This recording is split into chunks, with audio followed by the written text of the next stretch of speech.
वंदे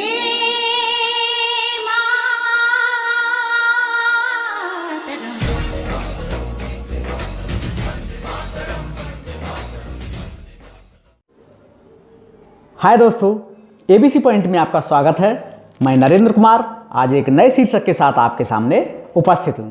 आज का शीर्षक है जलवायु के घटक भाग 3। साथियों, जलवायु के घटक भाग 1 के अंतर्गत हम लोगों ने अध्ययन किया था नंबर 1 ताप और तापमान का, नंबर 2 आर्द्रता का। भाग 2 के अंतर्गत अध्ययन किया था मेघ अथवा बादल का और नंबर 2 वर्षा अथवा वर्षण का। आज भाग 3 के अंतर्गत हम लोग अध्ययन करेंगे नंबर 1 वायुदाब, नंबर 2 पाला अथवा तुषार और नंबर 3 कोहरा। तो आइए चलते हैं नंबर 1 वायुदाब। वायुदाब को एटमॉस्फेरिक प्रेशर भी कहा जाता है। साथियों, छोटी कक्षाओं में विज्ञान विषय के अंतर्गत हम लोगों ने अध्ययन किया था कि वायु में भार होता है। हमारा वायुमंडल हमें हमारे चारों ओर से घेरे हुए है, चारों ओर से दबाए हुए है, परंतु जब वायु हमें लंबवत रूप से दबाती है तो उसी को हम वायुदाब कहते हैं। अर्थात भूपृष्ठ के इकाई क्षेत्र पर वायु के लंबवत दाब को वायुदाब कहा जाता है। वायुदाब को वायुदाब मापी यंत्र अथवा बैरोमीटर से मापा जाता है। वायुदाब मापने की इकाई मिलीबार और पास्कल दोनों ही हैं। साथियों, सबसे ज़्यादा वायुदाब सी लेवल यानी समुद्र की सतह पर पाया जाता है। समुद्र की सतह पर वायुदाब पारे के 76 सेंटीमीटर ऊंचाई के बराबर होता है। अगर इसे मिलीबार में व्यक्त किया जाए तो 1013.25 मिलीबार मापा जाता है। साथियों, वायुदाब जैसे जैसे ऊपर की ओर बढ़ते जाते हैं वायुदाब में कमी आती जाती है। वायुदाब तथा तापमान के मध्य व्युत्क्रमानुपाती संबंध पाया जाता है। अर्थात वायुदाब तापमान के घटने बढ़ने पर उसके विपरीत दिशा में घटता बढ़ता है। जैसे तापमान में यदि वृद्धि होती है तो वायुदाब कम हो जाएगा और तापमान में यदि कमी होती है तो वायुदाब में वृद्धि होगी। यही है तापमान और वायुदाब का व्युत्क्रमानुपाती संबंध।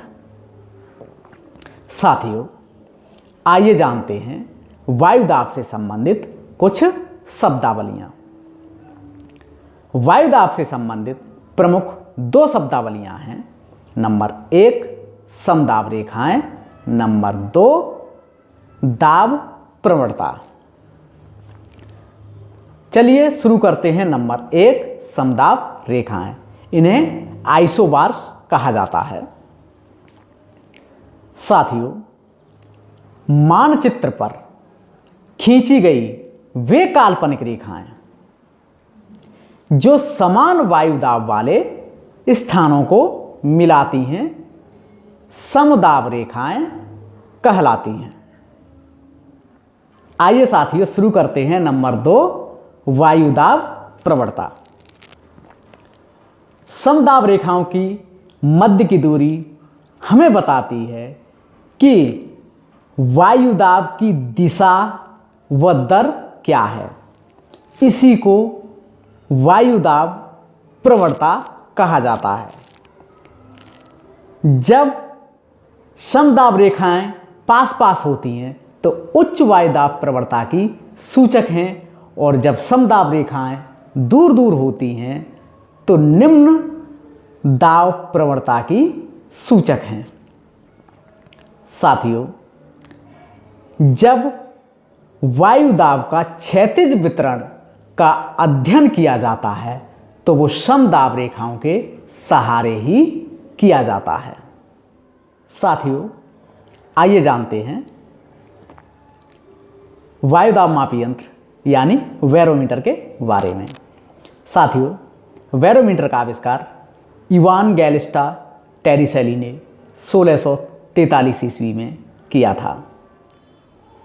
बैरोमीटर के निर्माण में हवा, पानी और पारा यानी मरकरी, इन तीनों पदार्थों का इस्तेमाल किया जा सकता है।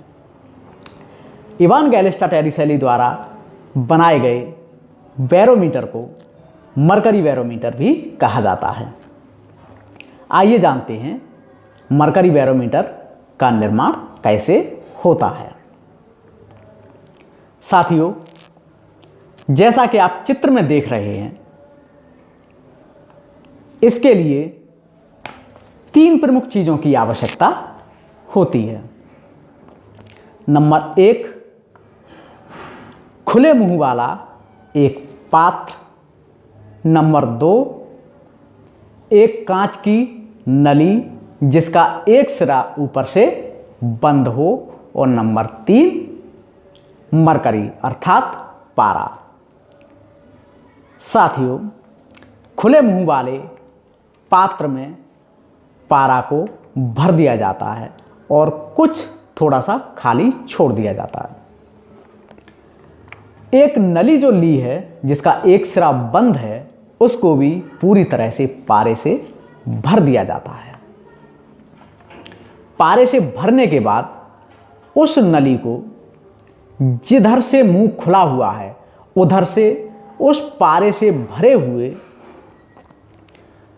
पात्र में उलट दिया जाता है, जैसा कि आपको चित्र में दिखाई दे रहा है। परिणाम उल्टने पर यह होता है कि पारा नीचे की तरफ खिसक आता है और ऊपर से नली कुछ खाली हो जाती है। ऊपर से नली जहां से खाली होती है वो हिस्सा पूरी तरह से निर्वात होता है। जहां ए पॉइंट दर्शाया गया है वहां से पारे का स्तर रुक जाता है और नीचे की तरफ जो बी पॉइंट दर्शाया गया है वो पात्र का लेवल और पर्ख नली के लेवल के बराबर पर है। अर्थात जब वायु दाब में वृद्धि होगी तो जो नली का खाली हिस्सा है वहां पारा चढ़ने लगेगा और जब वायु दाब कम होगा तो पारा का जो ए हिस्सा है, ए वाला छोर है, वो नीचे की ओर गिरने लगेगा। यही है बैरोमीटर की कार्य प्रणाली। आइए साथियों, अब समझते हैं कि बैरोमीटर से प्राप्त संकेतों के माध्यम से किस प्रकार मौसम का पूर्वानुमान लगाया जाता है। साथियों, जब बैरोमीटर का पारा एकाएक अचानक से गिर जाता है तब आंधी या तूफान आने का संकेत प्राप्त होता है। जब बैरोमीटर का पारा पहले गिर जाता है फिर धीरे धीरे उसमें वृद्धि होती है तो वर्षा होने का संकेत माना जाता है। जब बैरोमीटर के पारे में लगातार धीरे धीरे वृद्धि होती है तब उसे प्रतिचक्रवात या साफ मौसम का सूचक माना जाता है। साथियों, आइए जानते हैं मिलीबार और पास्कल में संबंध। 1 मिलीबार बराबर 100 पास्कल के होता है। अर्थात समुद्र लेवल पर वायु दाब यदि मिलीबार में मापा जाए तो 1013.25 मिलीबार मापा जाता है और यदि पास्कल में मापा जाए तो 10, 13, 25 पास्कल के बराबर मापते हैं।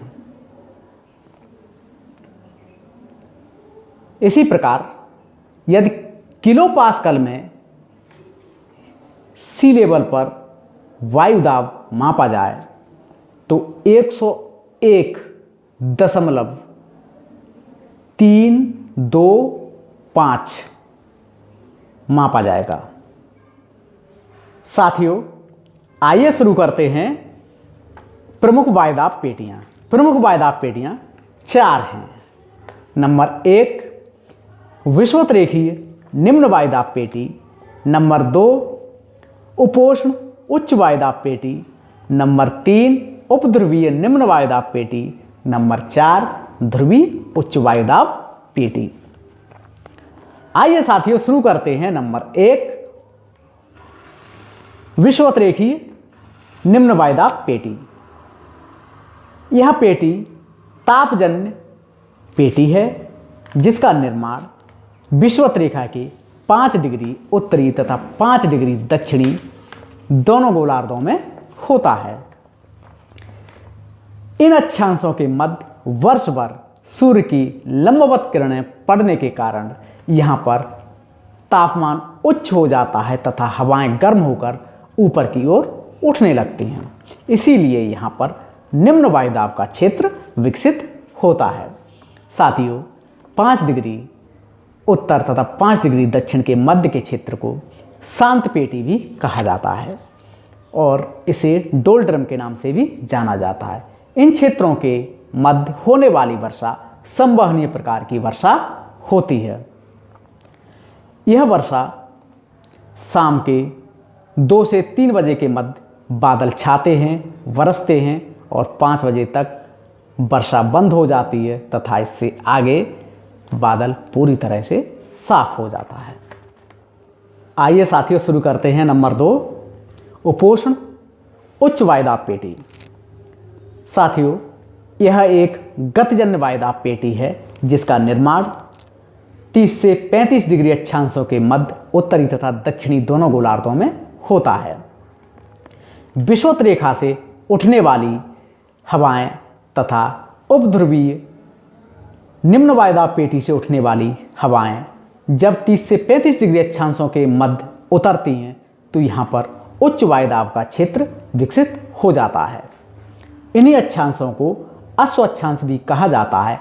माना यह जाता है कि प्राचीन समय में जब समुद्री जहाज यहाँ आकर फंस जाया करते थे, उच्च वायुदाब के कारण इन्हें आगे बढ़ने में असुविधा होती थी, तो जहाज़ों को हल्का करने के लिए इनके मालिक समुद्र में घोड़ों को फेंक दिया करते थे जिससे जहाज़ हल्के होकर आगे बढ़ने लगते थे। इसीलिए इन्हें अश्व अक्षांश अथवा हॉर्स लैटिट्यूड के नाम से जाना जाता है। आइए शुरू करते हैं उपध्रुवीय निम्न वायुदाब पेटी। यह पेटी एक गतिजन्य वायुदाब पेटी है जिसका निर्माण 60 से 65 डिग्री अक्षांशों के मध्य उत्तरी तथा दक्षिणी गोलार्धों में होता है। इस पेटी का निर्माण पृथ्वी की घूर्णन गति के कारण होता है जिससे वायु फैलकर स्थानांतरित हो जाती है और निम्न वायुदाब का क्षेत्र विकसित हो जाता है। आइए शुरू करते हैं ध्रुवीय उच्च वायुदाब पेटी। यह एक तापजन्य वायुदाब पेटी है जिसका निर्माण दोनों गोलार्धों में ध्रुवों के आसपास होता है। यहाँ पर अत्यधिक निम्न ताप होने के कारण वायु अत्यधिक सघन हो जाती है और वायु सघन होने के कारण वायुदाब में वृद्धि होती है। परिणाम स्वरूप उच्च वायुदाब पेटी का निर्माण होता है। आइए साथियों शुरू करते हैं नंबर 2 पाला या तुषार। साथियों, आपने कभी कभी देखा होगा सर्दी के मौसम में कि घास फूस इत्यादि पर सफ़ेद फफूंद जैसा कुछ दिखाई देता है। यह कोई और नहीं, यह पाला ही है। जब वायुमंडल का तापमान 0 डिग्री अथवा इससे भी नीचे गिर जाता है तो उस वायुमंडल में, उस परिवेश में जो भी पानी होता है वो जम जाता है। वायुमंडल में उपस्थित नमी हिमकणों में बदल जाती है और ये हिमकण ऊष्मा की कुचालक वस्तुओं पर गिरकर एक सफ़ेद चादर जैसी, सफ़ेद फफूंदी जैसी दिखने लगती है। तो इसी को हम पाला कहते हैं। पाले के प्रभाव से कभी कभी हैंडपंपों में भरा हुआ पानी भी जम जाता है, जिससे पाइप फट जाते हैं। पाला का सर्वाधिक प्रभाव रबी की फसलों पर पड़ता है, जिसमें पौधों की कोशिकाओं में उपस्थित पानी भी जम जाता है, जिसके कारण फसलों की कोशिकाएं फट जाती हैं। कारण यह होता है कि पानी के आयतन की अपेक्षा बर्फ का आयतन अधिक होने के कारण कोशिकाएं फट जाती हैं। साथियों, फसलों के बचाव के लिए कुछ प्रमुख उपाय किए जा सकते हैं जिससे फसलें पाले से खराब न हों। जैसे नंबर 1, फसलों में सिंचाई कर देनी चाहिए। नंबर 2, फसलों पर मल्चिंग कर देनी चाहिए, अर्थात घास फूस से ढक देना चाहिए। नंबर 3, फसलों के चारों ओर धुआं कर देना चाहिए, जिससे फसल के आसपास के क्षेत्र का तापमान अधिक हो जाएगा और फसल पर पाला नहीं पड़ेगा। आइए साथियों शुरू करते हैं नंबर 3, कोहरा। कोहरा कुछ और नहीं है बल्कि निम्न स्तरीय बादलों का ही एक परिवर्धित रूप है। होता यह है कि जब वायुमंडल का तापमान औषांक से नीचे किंतु हिमांक से ऊपर रहता है तो वायु में उपस्थित जल वाष्प छोटे छोटे जलकणों के रूप में बदल जाती है और ये जलकण हवा में काफी समय तक लटके रहते हैं। परिणाम स्वरूप उस वायुमंडल की दृश्य क्षमता बहुत कम हो जाती है, अर्थात ज़्यादा दूर तक नहीं देखा जा सकता है। कभी कभी कोहरे की सघनता के कारण दृश्य क्षमता 10 मीटर या इससे भी कम हो जाती है। कोहरा उत्तरी भारत में शीत ऋतु में देखा जा सकता है। साथियों, इसी के साथ आज की क्लास समाप्त होती है। अगली क्लास में हम 5 जून स्पेशल लेकर फिर उपस्थित होंगे, जिसमें आप विश्व पर्यावरण दिवस से संबंधित कुछ महत्वपूर्ण तथ्यों के बारे में जानकारी प्राप्त करेंगे। तब तक के लिए आपसे विदा लेते हैं।